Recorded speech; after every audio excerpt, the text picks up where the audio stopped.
Hi, this is Scott Hinson, the Lab Director for Pecan Street. I'm here today to shoot the second of our D2 deliverable videos. This one is a video walkthrough of the prototype energy switch units.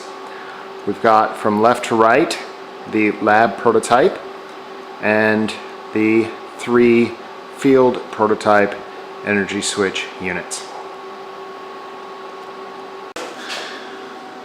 The mechanical assembly drawings that show the fabrication and construction and mechanical layout of the field prototypes is the top level enclosure assembly drawings. This is a set of PDFs included in the submission folder that show how the components like the inverters, load control relays, and battery systems all fit together in the enclosure.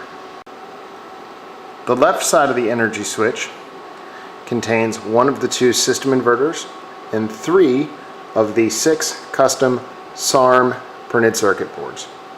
From top left, there is the voltage monitoring board. This takes 3 split phase AC inputs and 4 DC inputs and helps the SARM make measurements on grid conditions and load conditions within the residential structure to make decisions on mode switching operations and system operation. Next, on top right, is the quadruply redundant power supply board. This takes 3 AC voltage inputs and 1 DC voltage input and powers the SARM board system so that the energy switch is operational no matter which source of energy is available: batteries, grid, or the AC output of the energy switch system itself. The board here on the bottom is the main SARM compute board or logic control board. It contains 2 open source computing platforms known as Arduino Due. The bottom one is used for measurement and mode switching operations. The top one is used for communications and data logging purposes. This is the view of the inside of the front of the energy switch. On the inside, there are the large contactors used for mode control and energy source control, the batteries, and some of the signal conditioning and control printed circuit boards from the SARM unit. These include the current interface board. This turns the very small signal from the CTs that measure the individual loads inside the residence into something that is measurable by the Arduino Due, and the relay drive cards, which takes the small digital logic output of the Arduino Due and enables it to drive relays and contactors. The wiring of the internal and the entirety of the energy switch components is described in the energy switch schematic. This file this is a 25-page PDF that shows how all of the main components of the energy switch are wired. Sheet 200 of the energy switch schematic shows the wiring and configuration of the load control relays. These are the main relays that route sources of energy to either the input or output of the energy switch system as appropriate to maintain optimum grid conditions and battery charging conditions. Larger contactors are needed for energy sources such as CR522 and 532.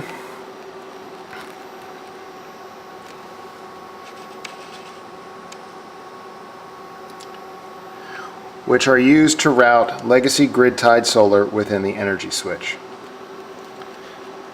Page 22 or sheet 2200, 2300, and actually 2100 show the DC wiring configuration for the batteries, soft start, circuit protection for the DC bus, and the inverters.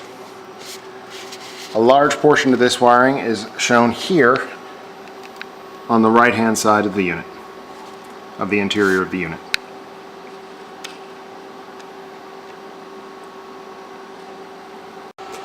On the right hand side of the unit is the second inverter and the load control and load monitoring current transducers for the individual residential 120 volt circuit loads.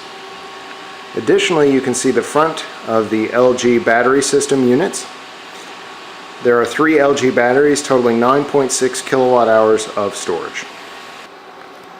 The load control relays for the residential 120 volt loads are wired up on the right hand side of the energy switch unit.